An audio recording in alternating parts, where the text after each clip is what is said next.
जय जगन्नाथ। आज टॉपिक हूँ आम डेली जो आम पूजा करुचे तार किसी नीति नियम रही से विषय आसंता जाना। फास्ट क्वेश्चन हूँ आमर संध्या केतबेले देवा उचित। तीनोटी समय आमर संध्या बेले रही है। गोटे हूँ उत्तम समय, गोटे हूँ मध्यम समय और गोटे हूँ अधम समय। उत्तम समय संध्याटा सबुठ भल। सूर्य तेल अस्त हो आसुवे नाली हो अर्थात सूर्य माँ कोल को जाऊे से समय को आम मध्यम समय कहे। प्रायतः लोक यही समय संध्या दिखती। जो मैंने उत्तम समय संध्या दे न पारती से मध्यम समय संध्या दिखती। जो समय सूर्य अस्त हो सारी अंधार हो जाइए आकाश में जह्न तारा देखा जाऊथिबो यही समय को अधम समय कहते। यही समय संध्या देले चलिबो, किंतु आपण माने समस्त चेष्टा करेंगे जमीती संध्या उत्तम कि मध्यम समय आपण देबे। तापरे उपवास व्रत दिन हाथ चूड़ी उतारिबा उचित कि नहीं। प्रायतः उपवास व्रत दिन हाथ चूड़ी उतरवा कथा केबे मध्ये नुह। ता पूर्व दिन आपण हाथ चूड़ी उतारी नुआ चूड़ी आपण पिंधि पारिबे, किंतु व्रत दिन उतारिबा भल होई न थाए। किंतु समस्त भावती कि व्रत दिन हाथ चूड़ी उतारे आमर अशुभ होता है। जदि आम व्रत उपवास नेगेटिव चिंता करबा ताहले आम सहित नेगेटिव हम। तेणु सब पॉजिटिव चिंता करूँ, किंतु आम जदि भल चिंता सब करवा ताहले आमर किसी भी असुविधा हेब नहीं। उपवास पूर्व दिन आप चूड़ी उतारिया जब भूली जाइछन्ति ताहले उपवास दिन चूड़ी उतारिबा द्वारा मध्य आमर किसी असुविधा होई न थाए।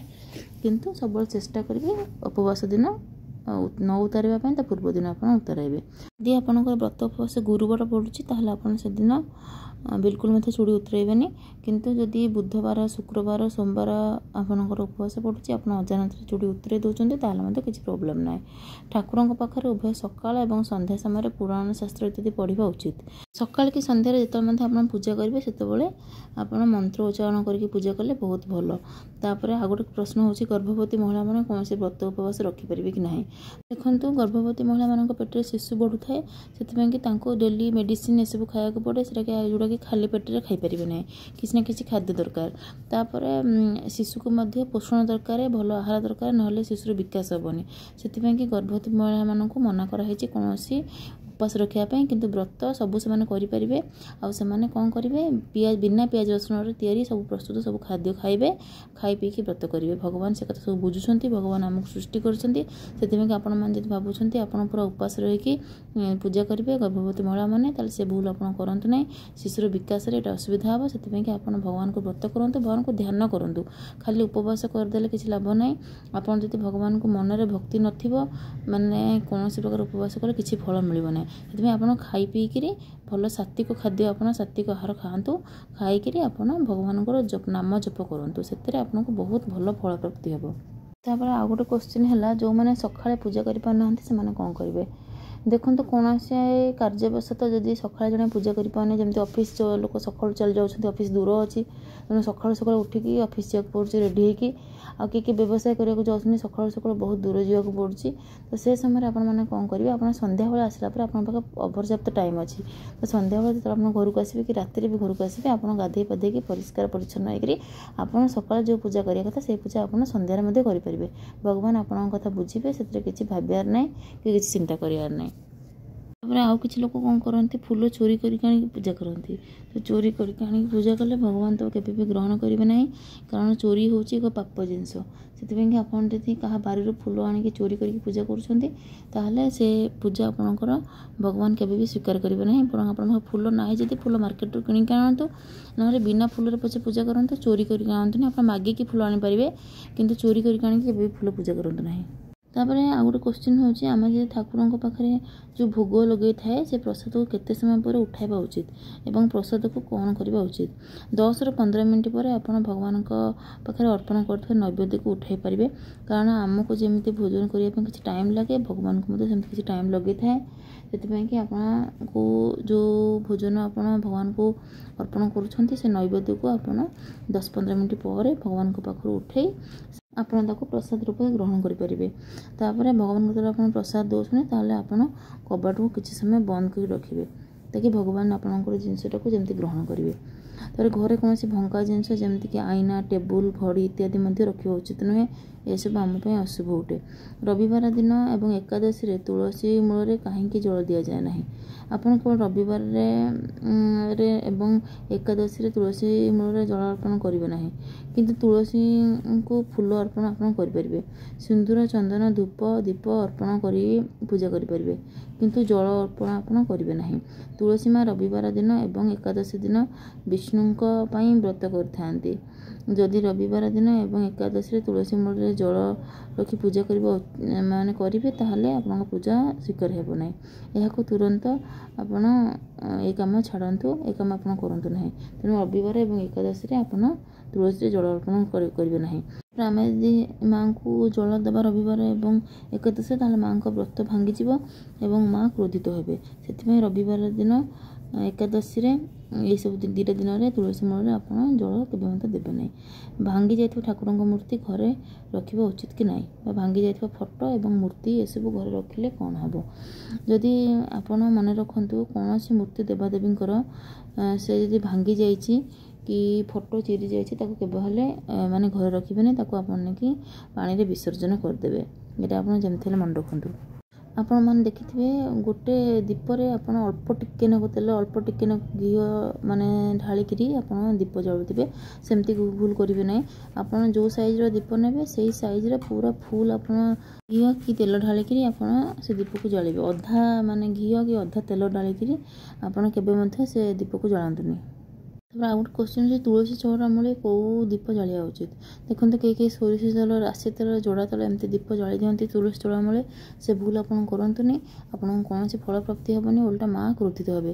ଆପଣ କେବଳ ଶୁଦ୍ଧ ଘିଅର ଦୀପ ତୁଳସୀ ଚଉରା ମୂଳେ ଜାଳିବେ। ତାପରେ ଦିନବେଳେ ଯେଉଁ ଲୁଗା ଆମେ ପିନ୍ଧୁଛେ ତାକୁ ପିନ୍ଧିକି ଆମେ ସନ୍ଧ୍ୟାରେ ଦୀପ ଜାଳିପାରିବା ନା ନାହିଁ, ବା ସନ୍ଧ୍ୟା ପୂଜା ଆମେ କରିପାରିବା ନାହିଁ? ନାଇଁ, ଆମେ କରିପାରିବା ନାହିଁ। କାହିଁକି ନା ଆମେ ସେ ଲୁଗା ପିନ୍ଧିକି ଆମର ଭୋଜନ କରିଛେ, ଆମେ ସେଥିପାଇଁକି ସେଟା ମାରା ହେଇଗଲା। ଆପଣ ସବୁବେଳେ ସକାଳେ ଯେତେବେଳେ ଆପଣ ଗାଧୋଇକି ଏମିତିକା ଭଲ ଲୁଗାପଟା ପିନ୍ଧିକି ଆପଣ ଭଗବାନଙ୍କୁ ପୂଜା କରୁଛନ୍ତି, ସନ୍ଧ୍ୟାରେ ସେମିତିକା ଆପଣ ଧୂପ ଦେଉଛନ୍ତି, ଆପଣ ଗୋଟେ ଭଲ ଲୁଗା ପିନ୍ଧିକି ଆପଣ ଧୂପ ଦେଇପାରିବେ। ତାପରେ ନାଇଟ୍ ପିନ୍ଧିକି ଆପଣ ପୂଜା କରିପାରିବେ କି ନାହିଁ?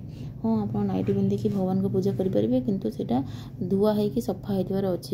ଡେଲି ଯେଉଁଟା ପିନ୍ଧୁଛନ୍ତି, ସେମିତି ଘରେ ଯେଉଁଟା ପିନ୍ଧୁଛନ୍ତି, ଆପଣ ଡେଲି ୟୁଜ୍ କରୁଛନ୍ତି, ତାକୁ ପିନ୍ଧିକି ଆପଣ ମାଙ୍କୁ ବା ଭଗବାନଙ୍କୁ ପୂଜା କରିପାରିବେ ନାହିଁ। ଯଦି ସେଇଟା ସଫା ଅଛି, ପରିଷ୍କାର ଅଛି, ଛୁଆଁଛୁଇଁ ହେଇନି, ତାହେଲେ ଆପଣ ପୂଜା କରିପାରିବେ। ତାପରେ ଆଉ ଗୋଟେ କ୍ୱେଶ୍ଚନ୍ ହେଉଛି, ଛତୁ ଆମିଷ ନା ନିରାମିଷ? ଆମେ ପୂଜା ଦିନ ଛତୁ ଖାଇପାରିବେ କି ନାହିଁ?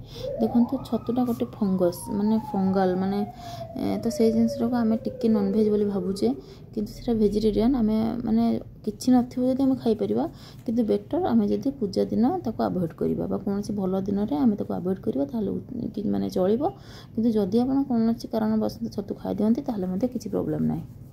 ଆଉ ଗୋଟେ କ୍ୱେଶ୍ଚନ୍, ମାସିକ ଧର୍ମରେ କେତେ ଦିନ ପୂଜା କରିବା କଥା? ନା ପୂଜା କରିବା କଥା ନୁହଁ। ଏଇଟା ଗୋଟେ ବଡ଼ କଣ୍ଟ୍ରୋଭର୍ସିଆଲ୍ ଟପିକ୍ ହେଇଯାଇଛି। ଦେଖନ୍ତୁ, ମାସିକ ଧର୍ମ ସମୟରେ ଆପଣଙ୍କର ଯେତେବେଳେ ବ୍ଲଡ଼ ଫ୍ଲୋ ହେଉଥିବ, ସେତେବେଳେ ଆପଣ କେବେ ବି ପୂଜା କରିବା ଉଚିତ ନୁହଁ। କାରଣ ଆମର ମନରେ ସେତେବେଳେ ସ୍ଥିରତା ନଥାଏ, ଆମ ଭଗବାନଙ୍କ ପ୍ରତି ଧ୍ୟାନ ଯିବନି। ସେଇଥିପାଇଁକି ମନା କରନ୍ତି। ଆମକୁ ରେଷ୍ଟ ଦରକାର ହୁଏ, ଆମେ ଗାଧୋଇ ପାଧେଇକି ଭଲରେ ଏସବୁ କାମ କରିପାରିବା ନାହିଁ। ତେଣୁ ମାସିକ ଧର୍ମ ସମୟରେ ପୂଜା କରିବାକୁ ମନା କରନ୍ତି।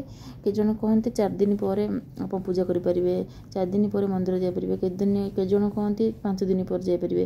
ଏଇଟା ଗୋଟେ କଣ୍ଟ୍ରୋଭର୍ସିଆଲ୍ ଟପିକ୍, କିନ୍ତୁ ଆକ୍ଚୁଆଲି ହେଉଛି ଆପଣଙ୍କୁ ଯେତେ ଦିନ ଯାଏଁ ବ୍ଲିଡ଼ିଂ ହେଉଛି, ଆପଣ ବିଲକୁଲ ଠାକୁରଙ୍କ ମନ୍ଦିରକୁ ଯାଇପାରିବେ ନାହିଁ କି ପୂଜା କରିପାରିବେ ନାହିଁ।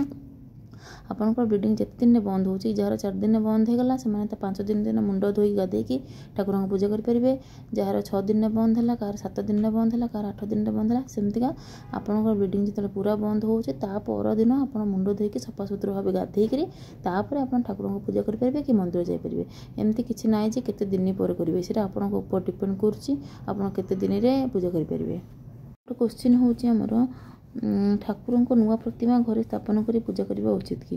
ଦେଖନ୍ତୁ, ଯଦି ଆପଣଙ୍କ ଘରେ ପୁରୁଣା ପ୍ରତିମା ଅଛି, ତାହେଲେ ଆପଣ ପୁରୁଣା ପ୍ରତିମାର ହିଁ ପୂଜା କରନ୍ତୁ।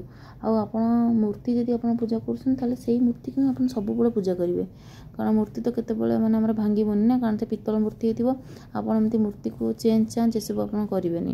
କିନ୍ତୁ ଯଦି ଆପଣଙ୍କର ଘରେ କିଛି ଫଟୋ ଅଛି ଯେଉଁଟାକି ଚିରି ଯାଇଛି, ତାହେଲେ ଆପଣ ତାକୁ ନୂଆ ଫଟୋ ଆଣିକି ପୂଜା କରିପାରିବେ। ସେ ଫଟୋକୁ ଆପଣ ନଦୀରେ ବିସର୍ଜନ କରିଦେବେ। କିନ୍ତୁ ମୂର୍ତ୍ତି ଆପଣ ଚେଞ୍ଜ କରନ୍ତୁ ନାହିଁ। ଯେଉଁ ମୂର୍ତ୍ତି ଅଛି ସେଟାକୁ ଆପଣ ପୂଜା କରନ୍ତି, କାରଣ ବାରମ୍ବାର ପୂଜା କଲା ପରେ ବହୁତ ପୂଜା ପାଇକି ସେ ମୂର୍ତ୍ତି ଉଜାଗର ହେଇଯାଏ। ଉଜାଗର ମାନେ ସେଥିରେ ପ୍ରାଣ ପ୍ରତିଷ୍ଠା ହେଲା ଭଳିଆ ହେଇଯାଏ। ସେଥିପାଇଁ ଯେତେ ପୁରୁଣା ମୂର୍ତ୍ତି ସେତେ ବେଶୀ ମାନେ ଫଳପ୍ରଦ। ମୂର୍ତ୍ତିର ଚେଞ୍ଜ ଚାଞ୍ଜ ଆପଣ କେବେ କରିବେନି। ଯଦି ମାଟି ମୂର୍ତ୍ତି ଟାଇପ୍ର ଅଛି ଭାଙ୍ଗି ଯାଇଛି ତାହେଲେ ବିସର୍ଜନ କରିପାରନ୍ତି, କିନ୍ତୁ ପୁରୁଣା ମୂର୍ତ୍ତି ଆପଣ କିଛି ସେମିତି ଲାଗନ୍ତୁ ନାହିଁ, ସେ ସେମିତି ହିଁ ଆପଣ ପୂଜା କରିଚାଲନ୍ତୁ। ତାପରେ ଆଉ ଗୋଟେ କ୍ୱେଶ୍ଚନ୍ ଅଛି ସନ୍ଧ୍ୟା ସମୟରେ କେଉଁ କାମ କରିବା ଉଚିତ ନୁହେଁ। ଦେଖନ୍ତୁ ସନ୍ଧ୍ୟା ସମୟରେ ଯେଉଁ ଉଚିତ ନୁହେଁ କୁହନ୍ତି ତାର ସାଇଣ୍ଟିଫିକ୍ ରିଜନ୍ ହେଉଛି ଆଗ କାଳରେ ଲାଇଟ୍ ନଥିଲା, ସେଥିପାଇଁ କି ଯେଉଁ ନଖ କାଟିବେ, ତାପରେ ବାଳ କାଟିବେ, ତାପରେ କ୍ଷିଅର ହେବେ, ଏସବୁ ଘର ଓଳେଇବେ, ଆଖିକି ଦେଖାଯାଏନି, ସେଥିପାଇଁ କି ଏସବୁ କାମ କଲା ମାନେ ପ୍ରୋବ୍ଲେମ୍। ମାନେ ନଖ କାଟିଲେ ହାତ କଟିଯିବାର ଚାନ୍ସ ଥାଏ, ଦାଢ଼ି କାଟିଲେ ସ୍କିନ୍ ଆମର କଟିଯିବାର ଚାନ୍ସ ଥାଏ, ଏବେ ଘର ଫର ଓଳଉଛନ୍ତି ଚୁଣ୍ଟିକି ପଡ଼ିବାର ଚାନ୍ସ ଥାଏ, ସେଥିପାଇଁ କି ଏସବୁ କାମକୁ ମନା କରାହେଇଥିଲା। କିନ୍ତୁ ଆଜିକାଲି ଆପଣ ଏସବୁ କାମ କରିପାରିବେ, କିଛି ପ୍ରୋବ୍ଲେମ୍ ନାହିଁ ସେମିତିଆ କଲେ, କାରଣ ଆଜିକାଲି ଲାଇଟ୍ ଯାଉନି, ଲାଇଟ୍ ସବୁଠି ଅଛି, ଆପଣ କାଟିପାରିବେ, ସେମିତି କିଛି ଅସୁବିଧା ନାହିଁ।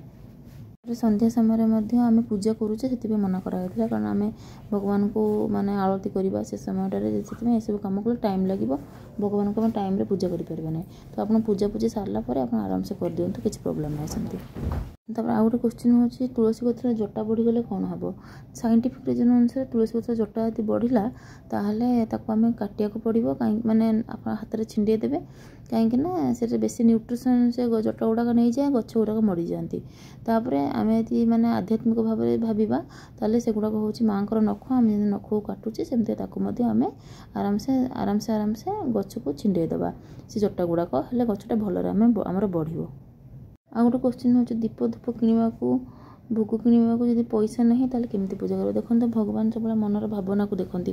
ଆପଣଙ୍କ ପାଖରେ କିଛି ନାହିଁ, ପାଣି ଟିକେ ଦେଇକି ମଧ୍ୟ ଆପଣ ପୂଜା କରିପାରିବେ, ଦୁବ ଟିକେ ଦେଇକି ମଧ୍ୟ ଆପଣ ଭଗବାନଙ୍କୁ ପୂଜା କରିପାରିବେ। ଭଗବାନଙ୍କ ନାମ ଜପ କରିବା ସବୁଠୁ ଇମ୍ପୋର୍ଟାଣ୍ଟ। ଭଗବାନ କେବେ ଆମଠୁ କିଛି ବି ଚାହାନ୍ତି ନାହିଁ, ଯାହା ପାଖେ ଅଛି ସେ କରୁ, କିଛି ପ୍ରୋବ୍ଲେମ୍ ନାହିଁ। ଯାହା ପାଖେ କିଛି ବି ନାହିଁ ସେ ଖାଲି ପାଣି ଟିକେ ଦେଇକି ମଧ୍ୟ, ପତ୍ର ଟିକେ ଦେଇକି ମଧ୍ୟ ପୂଜା କରିବେ, ଭଗବାନ ଖୁସି ହେଇଯିବେ। ଯଦି ଆପଣଙ୍କ ପାଖେ ଫୁଲ ନାହିଁ, ଆପଣଙ୍କର ଭଲ ପାଇବାକୁ ଭଗବାନ ସବୁବେଳେ ଚାହାନ୍ତି, ଆଉ କିଛି ଚାହାନ୍ତି ନାହିଁ। ସେଥିପାଇଁ ଆପଣଙ୍କ ପାଖରେ କିଛି ବି ନାହିଁ, ଆପଣ ଖାଲି ମନେ ମନେ ଭଗବାନଙ୍କୁ ଜପ କଲେ ମଧ୍ୟ ନାମ ବହୁତ କିଛି ଆପଣଙ୍କୁ ଫଳ ମିଳିବ। ଆପଣ ମନେ ମନେ ଜପ କରିବେ, ଭଗବାନଙ୍କୁ ଆପଣ ଫୁଲ ଦେଉଛନ୍ତି, ଭଗବାନଙ୍କୁ ବହୁତ ଭଲ ଭୋଗ କରିକି ଆପଣ ଦେଉଛନ୍ତି, ମନେ ମନେ ଚିନ୍ତା କରିକି ଆପଣ ସେ ଜିନିଷ କରିବା ମଧ୍ୟ ବହୁତ ବଡ଼ କଥା, ଯଦି ଆପଣଙ୍କ ପାଖରେ ପଇସା ନାହିଁ। ଆଉ ଗୋଟେ କ୍ୱେଶ୍ଚନ୍ ହେଉଛି ପ୍ରଥମେ ପାଣି ଛିଞ୍ଚିକି ଓଳେଇବା ନା ଓଳେଇକି ପାଣି ଛିଞ୍ଚିବା। ଦେଖନ୍ତୁ ପ୍ରଥମେ ଆମେ ଓଳେଇକି ପରିଷ୍କାର କଲା ପରେ ତାପରେ ଆମେ ପାଣି ଛିଞ୍ଚିକି ଶୁଦ୍ଧ କରିବା ସେ ଜାଗାକୁ। ଜୟ ଜଗନ୍ନାଥ। ଓମ୍ ନମୋ ଭଗବତେ ବାସୁଦେବାୟ। ପୁଣି ଦେଖା ହେବ ଗୋଟେ ନୂଆ ଭିଡ଼ିଓରେ।